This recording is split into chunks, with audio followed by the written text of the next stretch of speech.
Hello students, चलिए start करते हैं अपने एनपीओ के नेक्स्ट टॉपिक सब्सक्रिप्शन के साथ। बहुत ही इंपॉर्टेंट टॉपिक है बेटा ये। और ये इंपॉर्टेंट इस वजह से भी है क्योंकि एक तो इसमें से 3 मार्क्स का एक क्वेश्चन आता है बेटा। दूसरा, यहां पर जो लॉन्ग क्वेश्चन होता है 6 मार्क्स का बेटा, उसका भी ये एक पार्ट होता है, उसमें भी ये एक एज ए पार्ट आता है। तो इस लिहाजे से किसी भी सूरत में आप सब्सक्रिप्शन को इग्नोर नहीं कर सकते अगर आप एनपीओ में पूरे मार्क्स चाहते हैं बेटा। आपको अभी क्या करना है, अभी कुछ मिनटों तक सारी टेंशन्स को दूर करना है, सारी परेशानियों को साइड में कर देना है। किसी भी तरह का कुछ और आपके दिमाग में इस टाइम पर नहीं होना चाहिए। सिर्फ और सिर्फ अगले कुछ मिनटों तक आपको इस अगर वीडियो पे फोकस हो जाता है बेटा, आप बस बहुत ध्यान से एक एक वर्ड को इसको समझ लेते हैं, सुन लेते हैं ढंग से, तो इस बात का मैं प्रॉमिस कर सकता हूं आपसे कि आपको सब्सक्रिप्शन से रिलेटेड कोई डाउट नहीं रह जाएगा। सारे के सारे डाउट्स मैं आज आपके इस पूरे वीडियो में क्लियर करूंगा, जहां पर हम सब्सक्रिप्शन के कॉन्सेप्ट पर तो बात करेंगे ही करेंगे और टीएस ग्रेवाल के क्वेश्चंस को भी सॉल्व करेंगे। राइट, तो देखिए सबसे पहले बात करते हैं कि सब्सक्रिप्शन होता क्या है। तो सब्सक्रिप्शन की अगर मैं बात करूं, सब्सक्रिप्शन एक बेटा इनकम है। किसके लिए इनकम है? इनकम है ये एनपीओस के लिए। राइट, कैसे इनकम है? देखिए सब्सक्रिप्शन का मतलब होता है कि जितने भी हमारे मेंबर्स हैं, जो भी एनपीओ के अंदर मेंबर्स आते हैं, वो मेंबर्स हर साल कुछ ना कुछ क्या करते हैं बेटा, कंट्रीब्यूट करते हैं, कुछ ना कुछ अपनी संस्था में कंट्रीब्यूट करते हैं financially. That contribution is named as subscription. इसी कंट्रीब्यूशन को हम लोग सब्सक्रिप्शन कहते हैं। अब यहां पर एनपीओ क्या करती है कि जितने भी हमारे मेंबर्स होते हैं उन मेंबर्स के लिए एक फिक्स फीस रख देती है, फिक्स सब्सक्रिप्शन रख देती है। मान के चलते हैं 500 रुपीज। 500 रुपीज हर साल हर मेंबर को यहां पर देना होगा अगर उनको अपनी मेंबरशिप को कंटिन्यू रखना है। तो that is called subscription. This 500 rupees that I am getting from the members is called subscription. Right, और ये हमारा सबसे मेजर इनकम का सोर्स होता है बेटा एनपीओ के अंदर। तो एनपीओ में जो एक मेजर सोर्स ऑफ इनकम है, यानी एक रेगुलर इनकम है जो, वो हमारी सब्सक्रिप्शंस के थ्रू आती है बेटा। राइट, इसके अलावा और भी बहुत सारे सोर्सेज होते हैं इनकम के जो हम लोग अपने बेसिक कॉन्सेप्ट में पहले डिस्कस कर चुके हैं बेटा।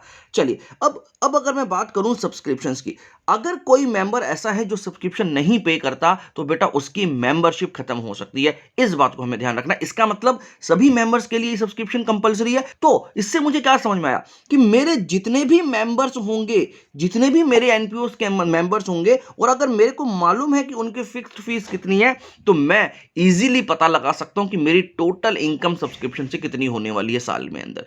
मान के चलिए अगर मेरे पास 1000 मेंबर्स हैं इस एनपीओ के अंदर और हर मेंबर मुझे 500 रुपए पे करता है बेटा, तो इसका मतलब सीधा सीधा सा 5 लाख रुपया मेरा सब्सक्रिप्शन के रूप में आ जाएगा हर साल। वो मेरी एक इनकम बन गई है बेटा, अगर आपके 1000 मेंबर्स है और हर मेंबर से आपको 500 रुपए मिलते हैं तो। राइट, तो इस तरह से आपको ये इनकम के रूप में इसको समझना है। देखिए अब हम इस टॉपिक को सीख क्यों रहे हैं, हमें क्या करना है इस टॉपिक का समझ करके, क्यों इंपॉर्टेंट है सब्सक्रिप्शन। देखो सबसे सिंपल सी बात पहले बात करते हैं। क्योंकि ये मेरी एक इनकम है तो इसको मैं कहां पर लूंगा बेटा, इसको मैं लूंगा बेटा इनकम एंड एक्सपेंडिचर अकाउंट में। राइट, जितनी भी आपकी इनकम होती है वो इनकम एंड एक्सपेंडिचर अकाउंट में आती है। और जब मैं इनकम एंड एक्सपेंडिचर अकाउंट की बात करता हूं तो इनकम एंड एक्सपेंडिचर अकाउंट को आपको अच्छे से मालूम है कि डेबिट साइड में इसके एक्सपेंसेस यानी एक्सपेंडिचर्स, और क्रेडिट साइड में जितनी भी इनकम होगी वो आ जाएगी। राइट, अब यहां पर इनकम साइड पर मुझे यहां डालना होगा बेटा सब्सक्रिप्शन। सब्सक्रिप्शन क्यों? क्योंकि मेरा ये इनकम का पार्ट है। द क्वेश्चन इज, अब यहां पर सब्सक्रिप्शन डाला कितना जाए, कितना सब्सक्रिप्शन डाला जाए, क्योंकि चीजें इतनी आसान नहीं होती। यहां पर इस केस में तो मुझे मालूम था कि टोटल नंबर ऑफ मेंबर्स मेरे 1000 है, उनका पर मेंबर का जो सब्सक्रिप्शन आना है वो 500 रुपीज आना है। तो मुझे इजीली मालूम चल गया कि 5 लाख रुपीज है, तो वो मैं इसको स्ट्रेट अवे यहां पर डाल सकता हूं अपने इनकम के रूप में। लेकिन जो इंफॉर्मेशन आपको प्रोवाइड की जाती है बेटा वो इतनी सिंपल नहीं होती है। वो कहीं ना कहीं घुमा फिरा करके आपको इंफॉर्मेशन दी जाएगी। आपको उस लैंग्वेज को भी सीखना है, आपको उस कॉन्सेप्ट को भी सीखना है। तो यहां पर सब्सक्रिप्शन पे अगर आपको मास्टरी करनी है बेटा, तो यहां पर 2 चीजों को आपको बहुत अच्छे से समझना पड़ेगा। सबसे पहले तो सब्सक्रिप्शन के पूरे कॉन्सेप्ट को समझना बहुत जरूरी है कि एक्चुअल में क्यों कर रहे हैं और कैसे कर रहे हैं। सेकंड, जो यहां पर लैंग्वेज आती है हमारे क्वेश्चन की, वो बहुत ज्यादा ट्रिकी होती है बेटा। छोटे छोटे कीवर्ड्स का डिफरेंस चेंज कर देता है मतलब को। तो उस लैंग्वेज पर भी हम लोग यहां पर बात करेंगे और पूरे कॉन्सेप्ट को क्लियर करेंगे। देखिए अभी के लिए अभी के लिए आप सबसे पहले इनकम एंड एक्सपेंडिचर अकाउंट के नेचर की बात करें। देखिए, इससे पहले आपने क्या सीखा था बेटा? इससे पहले आपने रिसिप्ट एंड पेमेंट अकाउंट की बात कही हुई है बेटा। और ये जो रिसिप्ट एंड पेमेंट अकाउंट होता है बेटा, ये किस बेसिस पर काम करता है? ये काम करता है कैश बेसिस पर। यानी जब जब मेरे पास कैश रिसीव हो जाएगा, वो तब तब मेरे यहां पर रिकॉर्ड हो जाएगा। ये सिंपल सिंपल सा एक अकाउंट बन रहा था, रिसिप्ट एंड पेमेंट अकाउंट। लेकिन अगर मैं बात करता हूं इनकम एंड एक्सपेंडिचर अकाउंट की, तो income and expenditure account accrual basis पर काम करता है बेटा। एक्रूअल बेसिस का मतलब क्या होता है? एक्रूअल बेसिस का मतलब होता है कि यहां पर इनकम एंड एक्सपेंडिचर अकाउंट के अंदर सिर्फ और सिर्फ करंट ईयर की इनकम और करंट ईयर के एक्सपेंसेस को ही लिखना है बेटा। जबकि रिसिप्ट एंड पेमेंट अकाउंट में आपको कोई फर्क नहीं पड़ता कि वो इनकम या वो एक्सपेंस या वो जो रिसिप्ट या जो पेमेंट है वो कौन से साल से रिलेटेड है, हमें इसमें कुछ नहीं देखना होता। जो भी आपको पैसा भी रिसीव हो रहा है, चाहे वो करंट ईयर का है, चाहे वो प्रीवियस ईयर का है, क्या वो एडवांस में नेक्स्ट ईयर का मिल रहा है, हमें यहां पर उसको रिकॉर्ड करना होता है। लेकिन इनकम एंड एक्सपेंडिचर अकाउंट में ऐसा नहीं होता। इनकम एंड एक्सपेंडिचर अकाउंट में जो भी हमारा एक्सपेंस या जो भी हमारी इनकम होगी, वो सिर्फ और सिर्फ करंट ईयर की होनी चाहिए। इसलिए बेटा यहां पर इस सब्सक्रिप्शन को समझना बहुत जरूरी है, क्योंकि जो सब्सक्रिप्शन की इंफॉर्मेशन आपको प्रोवाइड की जाएगी वो इतनी इजीली प्रोवाइड नहीं की जाएगी। आपको बहुत सारी चीजें उसमें प्लस माइनस करनी पड़ेंगी, तब जाकर के आपको पता चलेगा कि करंट ईयर का टोटल सब्सक्रिप्शन हमारा कितना हुआ है। राइट, अब उसी चीज को फाइंड आउट करने के लिए हम अपने कॉन्सेप्ट को भी समझेंगे और पूरी की पूरी लैंग्वेज पर भी ध्यान देंगे और उसको दिमाग में बिठा लेंगे कि अगर किस तरह की लैंग्वेज पर आपको किस तरह से उसको ट्रीटमेंट देना है। तो चलिए अब एक सिचुएशन को समझते हैं, एक एग्जांपल को लेते हैं और उस एग्जांपल से पूरा का पूरा सब्सक्रिप्शन आपको समझ में आएगा। देखिए, हम एग्जांपल अपने एनपीओ के मेंबरशिप का ही ले लेते हैं। राइट, हम बाहर कहीं नहीं जाएंगे, हम लोग सिर्फ मेंबरशिप का ही एग्जांपल ले लेते हैं। देखिए, मैंने बोला कि हमारी एनपीओ में मेंबर्स हैं बेटा, कुछ हमारी एनपीओ में कुछ मेंबर्स हैं। और मेंबर्स क्या करते हैं बेटा? हमें हर साल क्या करते हैं? सब्सक्रिप्शन पे करते हैं। राइट, और जितना भी मेंबरशिप से हमारे पास सब्सक्रिप्शन हर साल मिलता है वो हम इनकम में ट्रीट करते हैं। अब मान के चलिए करंट ईयर की बात कर लेते हैं। करंट ईयर में मेरे पास कुछ पैसा रिसीव हुआ रिसिप्ट एंड पेमेंट अकाउंट में से 3 लाख रुपीस। ये जो 3 लाख रुपए का अमाउंट मेरे को रिसीव हुआ करंट ईयर में, ये किस नाम से हुआ बेटा? ये हुआ सब्सक्रिप्शंस के नाम से। अब यहां पर प्रॉब्लम क्या है? ये जो 3 लाख रुपए आपके पास सब्सक्रिप्शन का रिसीव हुआ है, ये जरूरी नहीं है कि ये पूरा का पूरा इसी साल से रिलेटेड हो सकता है इसमें कुछ अमाउंट प्रीवियस ईयर का भी हो, क्योंकि कुछ मेंबर्स ऐसे होंगे पिछले साल में भी जो उस साल में वो पेमेंट नहीं कर पाए, अपना सब्सक्रिप्शन नहीं पे कर पाए, और उन्होंने क्या किया? इस साल अपनी पेमेंट को कर दिया। यानी ये जो 3 लाख रुपए मेरे पास आया, इसमें उनका प्रीवियस जो आउटस्टैंडिंग था वो भी मुझे मिल गया। दूसरी बात, हो सकता है कि इस 3 लाख रुपए में कुछ मेंबर्स ऐसे भी हों जिन्होंने अपने नेक्स्ट ईयर के लिए अभी से सब्सक्रिप्शन दे दिया और उन्होंने बोला ये मेरा इस साल का सब्सक्रिप्शन तो है, ये साथ ही साथ मैं आपको अगले साल का नेक्स्ट ईयर का भी सब्सक्रिप्शन पे कर देता हूं। और मान लेते हैं वो 10,000 रुपीज का अमाउंट था जो कि आपको नेक्स्ट ईयर के लिए मिल गया, और पुराना आउटस्टैंडिंग की भी एक वैल्यू ले लेते हैं। चलिए मान लेते हैं 20,000 रुपीज, और 20,000 रुपए पिछले साल का जो पेंडिंग था, आउटस्टैंडिंग था, वो भी मुझे यहां पर मिल गया। तो इसका मतलब क्या हुआ बेटा? ये जो 3 लाख रुपए है ये सारा का सारा मेरे करंट ईयर से रिलेटेड नहीं है। और आपको अभी अभी समझ में आया था कि इनकम एंड एक्सपेंडिचर अकाउंट में तो हमें सिर्फ और सिर्फ करंट ईयर की इनकम को लेना है। एक बात क्लियर हो गई? तो अब इसमें मुझे क्या करना पड़ेगा? बहुत ही सिंपल भाषा से, बिल्कुल सिंपल स्टेप से शुरू करते हैं। ये 3 लाख रुपीस में से अगर मैं अपने पिछले आउटस्टैंडिंग यानी इस 20,000 रुपीस को हटा देता हूं बेटा, क्योंकि मेरा ये इस साल का इनकम नहीं है, ये पैसा मुझे रिसीव जरूर हुआ है इस साल, लेकिन ये था किस साल का? प्रीवियस ईयर का था, पिछले साल का था, तो वो मुझे इसके इनकम में इंक्लूड नहीं कर रहा, मैंने हटा दिया। इसी तरह से ये 10,000 रुपीज भी मेरा इस साल की इनकम नहीं है, ये तो अगले साल का एडवांस है, मेरे लिए तो लायबिलिटी है ये। राइट, तो मैंने इसको भी यहां से लेस कर दिया। तो अब मेरे पास जो यहां पर अमाउंट आ गया वो कितना आ गया बेटा? ये आ गया मेरे पास 2,70,000 रुपीज। अब ये 2,70,000 रुपीज वो अमाउंट है जिसमें पिछले वाला अमाउंट भी मैंने हटा दिया और एडवांस अमाउंट भी जो नेक्स्ट ईयर के लिए था वो भी हटा दिया। अब ये अमाउंट मेरा इस साल की इनकम का पार्ट है बेटा। Yes, right. अब इसमें एक बात और हो सकती है, हो सकता है कि कुछ करंट ईयर के भी कुछ ऐसे मेंबर्स हों जिन्होंने इस साल पूरा पेमेंट ना किया हो सकता है उन्होंने इस साल का सब्सक्रिप्शन पे ना किया हो, तो क्या मुझे उसको अपने इनकम में ट्रीट करना है? हाँ जी, उसको आपको अपनी इनकम में ट्रीट करना है।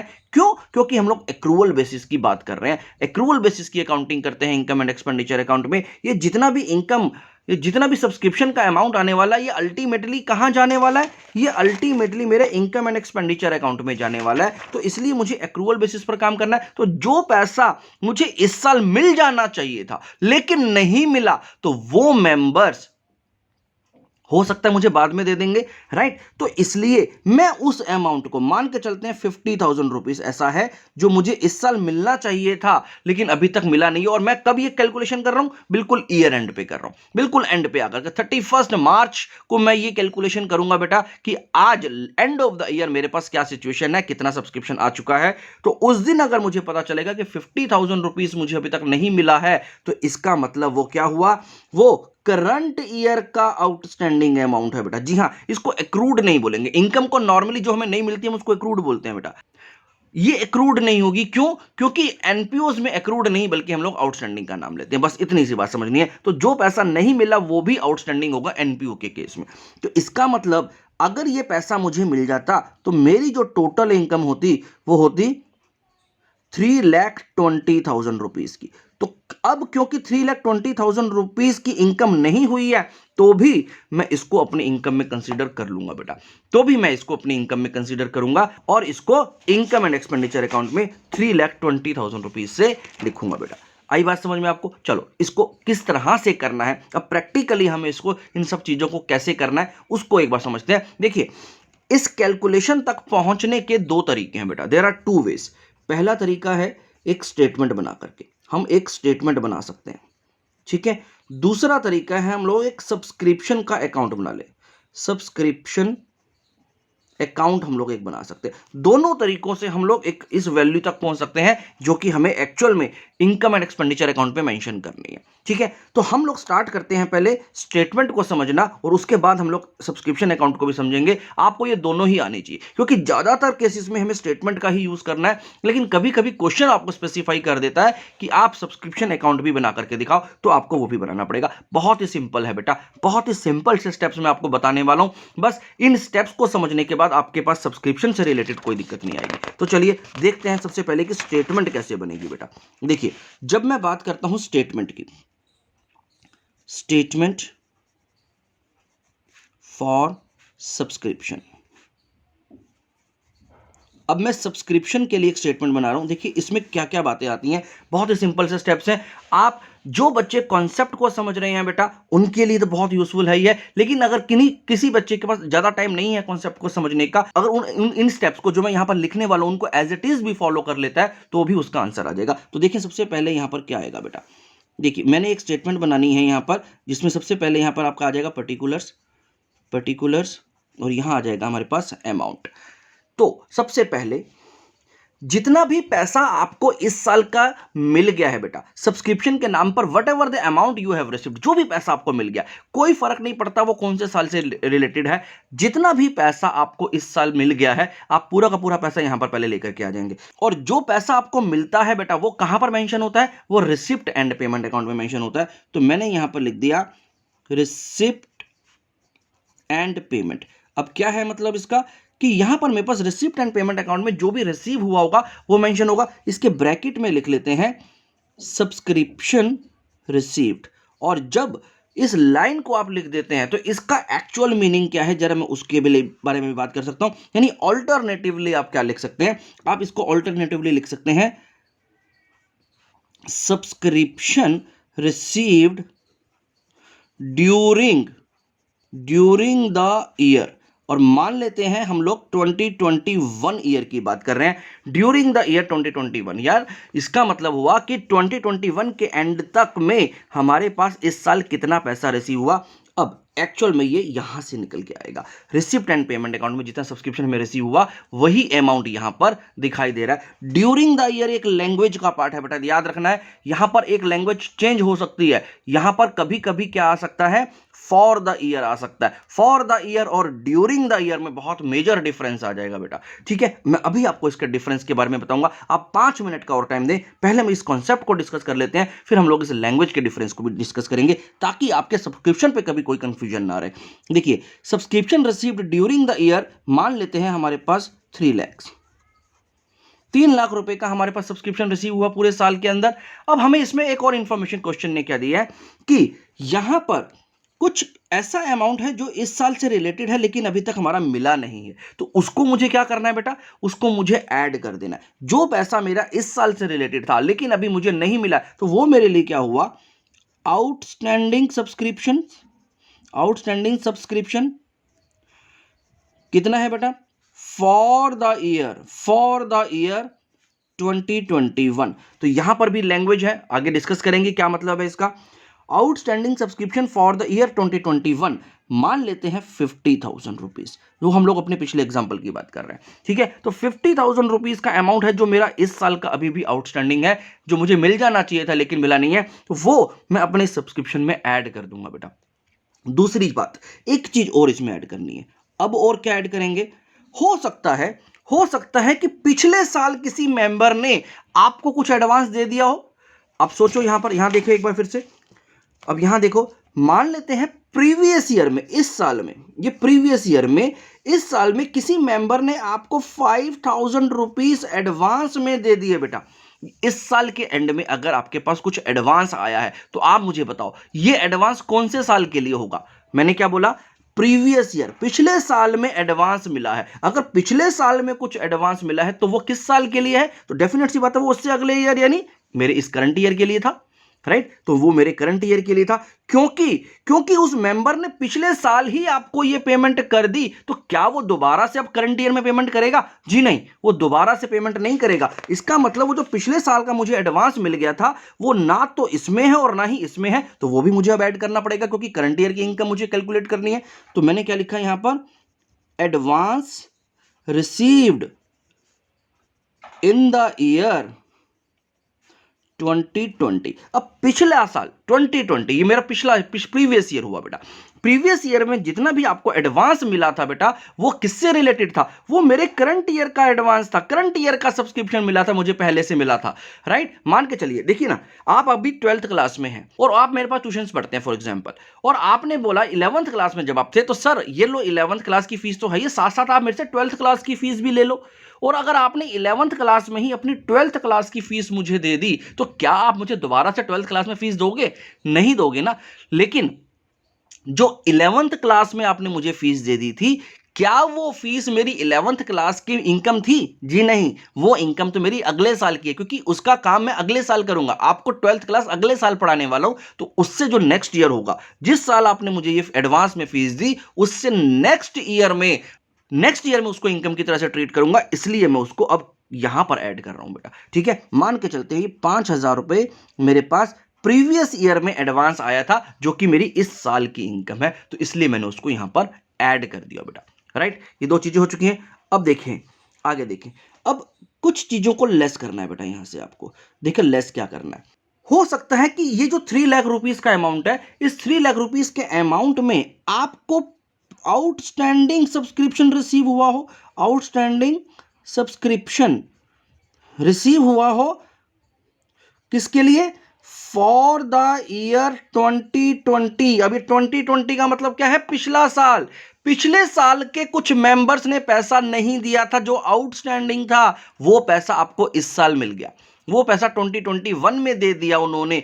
क्या मेरी 2021 की इनकम है? वो नहीं, वो मेरी 2021 की इनकम नहीं है, वो तो मेरी 2020 की इनकम थी। तो इसलिए मैं इस अमाउंट में से जो मुझे इसमें रिसीव हुआ है, इसमें से वो अमाउंट लेस कर दूंगा। फॉर एग्जाम्पल वो 10,000 रुपीज का अमाउंट था, तो वो 10,000 रुपीज मेरे यहां से अब लेस हो जाएंगे बेटा, वो 10,000 रुपीज मेरे पास यहां से लेस हो जाएंगे। आगे बात समझ में? क्यों लेस कर दिए? क्योंकि ये मेरी इस करंट ईयर की इनकम नहीं है। और हम लोग ये सारी कहानी क्यों बना रहे हैं? ये हम लोग इसलिए बना रहे हैं ताकि मैं करंट ईयर की इनकम का अमाउंट निकाल सकूं, राइट। हम क्यों निकाल रहे हैं इसको? ताकि मैं करंट ईयर की इनकम का अमाउंट निकाल सकूं, इसीलिए तो ये सारी कहानी कर रहे हैं हम लोग। तो यहां से हमें को जो करंट ईयर की इनकम नहीं है लेकिन इस साल रिसीव होगी उसको मुझे यहां से हटाना पड़ेगा, राइट। इसलिए मैंने उसको लेस कर दिया। आगे देखते हैं, एक चीज और लेस होनी है बेटा यहां पर। अब क्या लेस होगा? अगर आपके इस 3 लाख रुपीस में एक ऐसा अमाउंट भी है जो कि नेक्स्ट ईयर से है, नेक्स्ट ईयर के लिए, जो कि नेक्स्ट ईयर के लिए बेटा, नेक्स्ट ईयर का मतलब 2022 के लिए आपको किसी मेंबर ने इस बार पैसा दे दिया। आप मेरे पास 12th क्लास में फॉर एग्जांपल पढ़ते हो, आपने मुझे 12th क्लास की फीस दे दी, आपने बोला सर 12th क्लास तो हमारी हो ही गई, समझ लो आप ये लो बीकॉम की फीस भी हमसे ले लो, हम अगले साल भी बीकॉम आपसे पढ़ने वाले हैं तो ये बीकॉम की फीस भी ले लो। तो वो जो मैंने आपसे बीकॉम की फीस अभी कलेक्ट करी, क्या वो मेरी इस साल की इनकम है? नहीं, वो मेरी इस साल की इनकम नहीं है, वो तो मेरे पास एडवांस है बेटा, वो तो मेरे पास एडवांस में फीस आ गई है। तो ये इसी तरह से जो मेंबर्स ने दिया वो एडवांस सब्सक्रिप्शन दिया है, किसके लिए? फॉर द ईयर, कौन से साल के लिए? 2022 के लिए। 2022 का मेरे पास कुछ एडवांस के रूप में मान लेते हैं 15,000 रुपीज आपने पे किए या मेंबर्स ने पे किए एडवांस में, तो वो भी मुझे अपने इस 3 लाख रुपए के अमाउंट में से लेस करेंगे ताकि मैं सिर्फ करंट ईयर की इनकम को कैलकुलेट कर सकूं। मोटिव क्या है? मोटिव है सिर्फ करंट ईयर की इनकम को ही हमें निकालना है, बाकी सबको हटा देंगे, राइट। बस बेटा खत्म हो गया काम, खत्म हो गया काम। बस अब आपको इसको क्या करना है? अब आपको इसको सिंपल सा एक टोटल करके देख लेना है। अब अगर मैं इसको टोटल करूंगा तो देखिए जरा हमारे पास क्या आता है, तो 3 lakh plus 50,000, 3,50,000 plus 5, 3,55,000 rupees, 3,55,000 rupees मेरे पास यहां तक आ गया, जिसमें से ये 25,000 रुपीज अगर मैं लेस कर दूंगा तो मेरे पास कितना आ गया? तो यहां पर जो मेरे पास अमाउंट आ गया 3,30,000 रुपीज का आ गया। ये जो 3,30,000 रुपीज है बेटा, ये वो अमाउंट है जो कि मेरी करंट ईयर का है, इसलिए मैं इसको कहां पर ट्रांसफर करूंगा? इसको मैं ट्रांसफर करूंगा इनकम एंड एक्सपेंडिचर अकाउंट के अंदर। ये अमाउंट है जो कि मेरा इनकम एंड एक्सपेंडिचर अकाउंट में चला जाएगा। कहां पर? यहां पर। ये जो इनकम एंड एक्सपेंडिचर अकाउंट है, इस जगह पर मुझे अब 3,30,000 रुपीज निकलना है, क्योंकि मुझे इनकम एंड एक्सपेंडिचर अकाउंट बनाना था और उस टाइम पर मुझे सब्सक्रिप्शन की वैल्यू चाहिए थी और मुझे ये सारी बातें बता रखी थी क्वेश्चन में, इसलिए मुझे ये सारी वर्किंग करनी पड़ी ताकि मैं कितना अमाउंट मुझे इनकम एंड एक्सपेंडिचर अकाउंट में डालना है वो यहां पर मेंशन कर सकूं। इस वजह से हमने ये स्टेटमेंट बनाई बेटा, इसी वजह से ये सब्सक्रिप्शन के टॉपिक को हम लोग यहां पर सीख रहे हैं ताकि हम लोग इनकम एंड एक्सपेंडिचर अकाउंट में मेरी करंट इनकम कितनी है मैं वो जान सकूं, राइट। आई होप आपको समझ में आ गया होगा। तो यहां पर बहुत ही सिंपल सी बात है, एक बार जल्दी से समझ लेते हैं। जितना भी अमाउंट आपको रिसीव हो गया बेटा, वो अमाउंट यहां पर आप लिखेंगे। दो चीजों को ऐड करना है, दो चीजों को लेस करना है। क्या क्या ऐड करना है? वो सारी चीजें ऐड करनी है जो कि मेरी करंट इनकम से रिलेटेड है, जैसे कि जो पैसा मुझे करंट ईयर में नहीं मिला वो भी मेरी इनकम का पार्ट माना जाएगा, ठीक है, बाद में मिल जाएगा, लेकिन है तो मेरा इसी साल का इनकम, तो इसलिए मैंने उसको ऐड करा। वो पैसा जो मुझे पिछले साल ही मिल गया था करंट ईयर के लिए, तो वो भी मेरा इसी साल की इनकम है, तो उस दोनों को मुझे ऐड करना है। तो outstanding for the current year and advance received in previous year मुझे ऐड करना है। अब लेस करने वाली क्या चीज है? वो आउटस्टैंडिंग सब्सक्रिप्शन जो मुझे इस साल मिला है लेकिन वो था पिछले साल का कुछ अमाउंट पेंडिंग था, आउटस्टैंडिंग था, जो मुझे इस साल मिल गया, वो मुझे यहां से लेस करना है। और कोई भी ऐसा अमाउंट जो मुझे अगले साल के लिए एडवांस के रूप में मिला है वो भी मेरी करंट ईयर की इनकम नहीं है, तो इसलिए उसको भी मुझे लेस करना है। तो दो चीजों को ऐड और दो चीजों को लेस कर जब हम कर देंगे तो हमारे पास ये पूरा का पूरा स्टेटमेंट तैयार हो जाएगा और हमें पता चल जाएगा कि हमें इनकम एंड एक्सपेंडिचर अकाउंट में क्या अमाउंट ट्रांसफर करना है, और यही हमारे क्वेश्चन का आंसर होगा बेटा, राइट। चलिए, ये पूरा कॉन्सेप्ट आपको समझ में आ गया। इसी चीज को करने के लिए अब आप और क्या कर सकते हो? इसी चीज को करने के लिए हम एक सब्सक्रिप्शन अकाउंट भी बना सकते हैं। तो देखिए बेटा, सब्सक्रिप्शन अकाउंट कैसे बनता है। तो बेटा ये जो सब्सक्रिप्शन अकाउंट है, ये सब्सक्रिप्शन अकाउंट क्योंकि मेरा एक इनकम अकाउंट है, सब्सक्रिप्शन मेरी एक इनकम है, तो ये मेरा इनकम अकाउंट हुआ। और कोई भी इनकम अकाउंट जब होगा उसका बैलेंस हमेशा क्रेडिट साइड का होता है, यानी जो भी इनकम रिसीव होगी वो कहां पर आ जाएगी? क्रेडिट साइड पर आ जाएगी। ये बात हमें समझ में आ गई। तो अब मुझे जितनी भी इनकम रिसीव हुई, हम अपने पिछले एग्जांपल के ही वैल्यूज को लेते हैं। मेरे पास रिसिप्ट एंड पेमेंट अकाउंट से कितना पैसा आया? रिसिप्ट एंड पेमेंट अकाउंट से इस साल कितना पैसा रिसीव हुआ, तो यहां पर हमने लिखा था बेटा ये जो रिसिप्ट एंड पेमेंट अकाउंट से जो रिसीव हुआ था अमाउंट वो 3 लाख रुपीस था, तो वो मुझे क्रेडिट साइड पर डालना है। ये 3 लाख रुपीस मुझे यहां पर क्रेडिट साइड पर डालना है। पहली बात ये हो गई, ये पैसा मुझे रिसीव हुआ। अब यहां पर बात करते हैं पिछले साल के अमाउंट की। अब पिछले साल क्या हुआ था, पिछले साल दो बातें हुई थी। पहली बात, जो आउटस्टैंडिंग सब्सक्रिप्शन था पिछले साल का वो मुझे इस साल मिल गया, राइट। पिछले साल मेरा आउटस्टैंडिंग कितना था बेटा, यहां देखो outstanding for the previous year था मेरे पास 10,000 रुपीज, जो कि मुझे इसमें मिला हुआ है, राइट। तो मुझे क्या करना है, इसमें से उसको लेस करना है। तो जो भी चीज आपको इसमें से लेस करनी है तो उसको अपोजिट साइड पर डालूंगा तो वो लेस हो जाएगी। लेजर का यही नेचर होता है। यानी अगर मैं इसको डेबिट साइड पर 10,000 रुपीज लिख दूंगा और यहां पर अगर मैं लिख दूं आउटस्टैंडिंग सब्सक्रिप्शन फॉर जो भी हमारा पिछला साल था, अभी मैं फिलहाल के लिए प्रीवियस से लिख देता हूं, आपको यहां पर ईयर लिखना होगा। जैसे कि अभी हमारा एक्चुअल में एग्जांपल में जो लिखा था वही लिख देता हूं, 2020 का जो हमारा 10,000 रुपीज आउटस्टैंडिंग था वो हमें इस साल मिला, इसलिए मैंने उसको डेबिट साइड में लिख दिया। क्यों डेबिट साइड में लिख दिया, क्योंकि मुझे इसमें से उसको लेस करना है। तो जो भी चीज आपकी यहां पर लेस होनी है वो हमारी डेबिट साइड में आ जाएगी, और जो भी चीज आपने ऐड करी थी, यहां देखिए ये जो भी चीजें आपने ऐड करी थी वो क्रेडिट साइड पर, और जो सी चीजें आपने यहां पर लेस करी थी वो डेबिट साइड पर आ जाएगी। तो आपका सब्सक्रिप्शन अकाउंट भी रेडी हो जाएगा। चलो देखते हैं आगे। अब पिछले साल आपको कुछ एडवांस भी मिला था बेटा, जो प्रीवियस ईयर में एडवांस मिला था वो किस साल का था, वो करंट ईयर का था, यानी वो तो मेरी करंट ईयर की इनकम है, तो वो यहां पर आ जाएगा।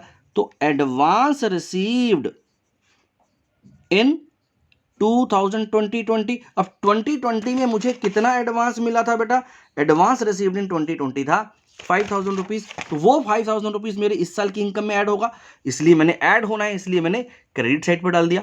ये दो बातें हो गई बेटा, ये तो होगी बात पिछले साल की। अब आगे की बात करते हैं। अब यहां पर ये जो 3 लाख रुपए आया है मेरे पास करंट ईयर में, तो कहीं ना कहीं मुझे ये भी मालूम है मेरे क्वेश्चंस किससे, कि मेरे पास करंट ईयर का कोई अमाउंट आउटस्टैंडिंग बचा हुआ है अभी। जो भी मेरा करंट ईयर का अमाउंट आउटस्टैंडिंग है बेटा, वो आउटस्टैंडिंग अमाउंट भी मुझे यहां पर मिलना चाहिए। तो मैंने यहां पर लिख दिया आउटस्टैंडिंग सब्सक्रिप्शंस फॉर 2021, यानी करंट ईयर का जितना भी आउटस्टैंडिंग है वो भी मुझे यहां पर ऐड करना है। और यहां देखो आउटस्टैंडिंग फॉर 2021 कितना था, 50,000 रुपीज। तो ये 50,000 रुपीज भी मेरे क्रेडिट साइड पर आ जाएगा इनकम में ऐड होने के लिए। दूसरी बात, यहां पर आपको कुछ अगले साल के लिए भी एडवांस मिला था बेटा, राइट, नेक्स्ट ईयर के लिए भी एडवांस मिला था। यहां देखो एडवांस सब्सक्रिप्शन फॉर 2022 15,000 रुपीज, तो वो आपको इसमें से लेस करना है। क्योंकि आपको उसमें से लेस करना है तो यहां पर आ जाएगा एडवांस रिसीव्ड फॉर 2022, यानी नेक्स्ट ईयर। इसको आप लोग नेक्स्ट ईयर भी लिख सकते हो, राइट, नेक्स्ट ईयर। तो कितना अमाउंट मिला था, 15,000 रुपीज। तो वो 15,000 रुपीज क्योंकि यहां पर आपने लेस किया था इसलिए यहां पर मैंने डेबिट कर दिया बेटा, जैसे मैंने अभी आपको समझाया था। बस बेटा बन गया सब्सक्रिप्शन अकाउंट भी।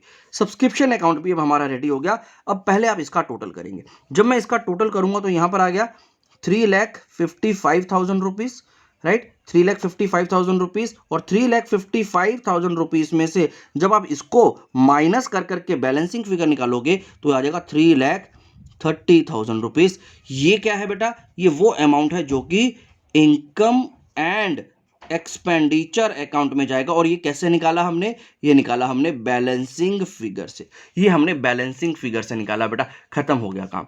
बस अब आपके पास दोनों ऑप्शन है, आप चाहें तो ये वाली स्टेटमेंट बना सकते हैं, और अगर आप चाहें तो आप इस तरह से एक सब्सक्रिप्शन का पूरा अकाउंट बना करके भी सब्सक्रिप्शन को डील कर सकते हैं। आई होप आपको ये पूरा का पूरा कॉन्सेप्ट क्लियर हो गया होगा।